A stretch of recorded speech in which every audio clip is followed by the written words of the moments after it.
Hey guys and girls, welcome back to another beautiful video on this beautiful channel, on this beautiful day. How you guys and girls doing? Today we're just going to fix a little bit in our character selector state, and we're going to make sure that the user knows what's going on and it's not too confusing. So one thing I noticed that we forgot was our system pause down here, because we want to make sure we pause everything just so the user gets a chance to read this and see what happened, and then so you don't get confused basically.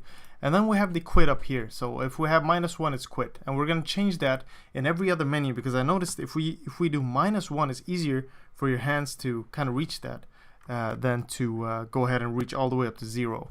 So that's something we could do. But for now, that's cool. So we can go ahead and try this. So the issues we have, if we just focus on this state right now, is if we just create a character, or if we don't create a character, we're going to select character. What happens, it says no characters created, but you still have to enter a choice, right? You still have to enter a choice, and that's not cool. You don't want to do that. And one thing else I noticed was if we go into state.cpp, we need to add one little space here for it to look right. We'll give it some panache. We can add some stuff here. We can add a little line here, and then yeah, so you know what the hell's going on. So that's cool. We can do that. Let's go back to character selector state again.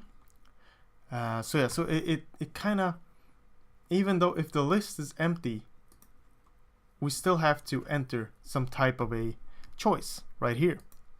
So what I want to do is I want to make sure that this choice doesn't have to be inputted if the list is empty.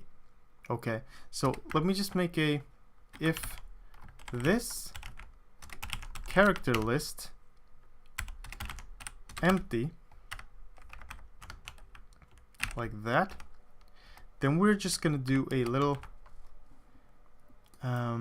let's do this. If it's not empty, then we're gonna do all of this. All right, then all of this matters, because all of this depends on if it's not empty.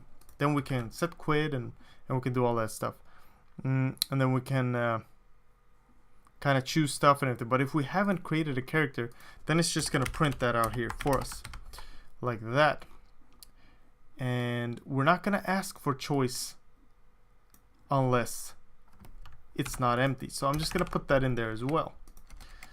But if it is empty, what we're gonna do is we're going to just cut that off, the else statement right there. We'll kind of paste that else statement right here. So it's going to set quit to true, and it's going to say no characters created, and we're going to do a little system pause right down here. And that's better to have it here, since then we don't have to ask for the input anyway, and that's going to make it a little cleaner. So this character selector state should be fine now. So select character, no characters created, press any key to continue, boom. Okay, so that's cool. That is cool. What if we create a character, new character, something like that? Back to menu, select character. All right, so now let's just enter a choice. 0. Cool. So 0 selected, and then it goes back to the menu just like we want it to.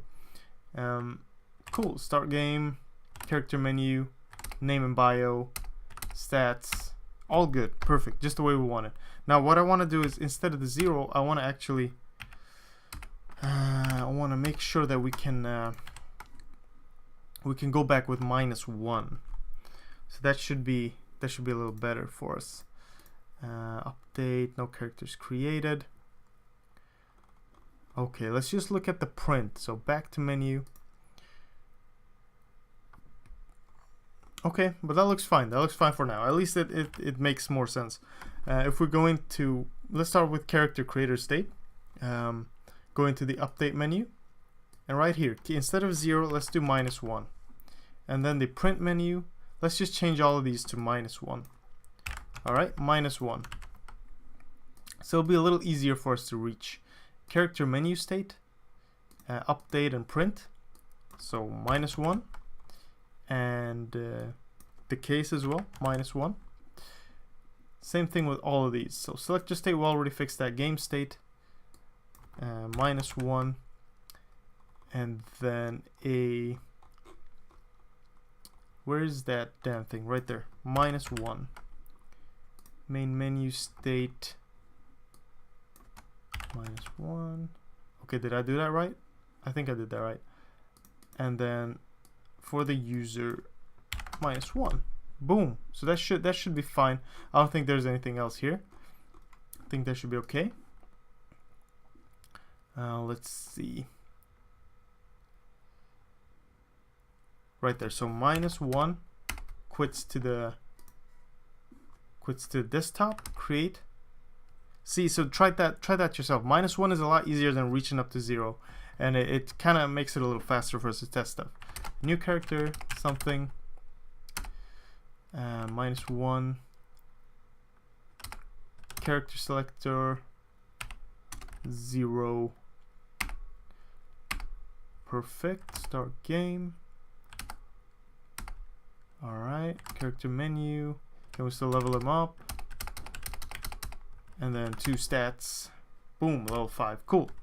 And then you can kind of spam -1 and you'll be out. Just what I want to do. Yeah, so we kind of fixed that a little bit, just a little cleaner, a little better, and that's nice. Next videos, I just want to talk to you guys that I'm gonna start off by creating. In the coming videos, we're gonna create this travel state, so the character will be able to travel to places, and you'll have an X and a Y coordinate, and as you travel, this X and a Y coordinate will kind of be like a seed for this randomizing. So I want you to read a little bit about randomization and stuff in C++ and what a seed is and stuff. And it's really easy. I'll explain it as we go along. Hopefully you've understood some stuff until now that we've been working with. We haven't used random that much, so it'll be kind of interesting. But in a way, a seed can kind of help you to procedurally generate stuff. So that's how you do that. And it will be random. You'll get a different random outcome depending on the seed you give in, and usually you have a time, so that seed is different every millisecond, and you get a whole different random value out. But sometimes you want to kind of, in position 0, 0, you're in a town, and then you go up 1, 0, and it randomly generates maybe a plane. But if you go back to 0, 0, you still want there to be a town, right? So that random is kind of static in that way, and we'll see how that works when we get into the other videos. But basically that's what I'm gonna do. And we're going to start working on that. So it's going to be kind of fun. You'll be able to travel around, find items, find treasure chests, level your character up. Eventually we'll create the enemy class and the combat state, and we'll flesh that out with skills and all that stuff, all the good stuff. So this is what the state system allows us to create. Now it is a little convoluted, lots of code, lots of text, I know, but hopefully we'll resolve all that, so it shouldn't be a problem. But yeah, this is a kind of short video, just fixing some stuff in character selector state. In the next one, we'll begin working on the other states. But like I said, thank you so much for supporting me. Thank you for all the help you guys give me in the comment section and all the love. I really appreciate it. Please go check out the links in the bottom, and if you really like the videos and the series and everything, please just consider subscribing or liking the video. It really helps me out. But if you don't, it's enough just watching. And again, just check out the links in the bottom. You have playlists, everything, my support page, anything you want to help out with, whatever you want to do, it's up to you. But just thank you so much for all the support. And take care, keep learning, work hard, and I'll see you guys and girls in the next one, alright? Bye-bye.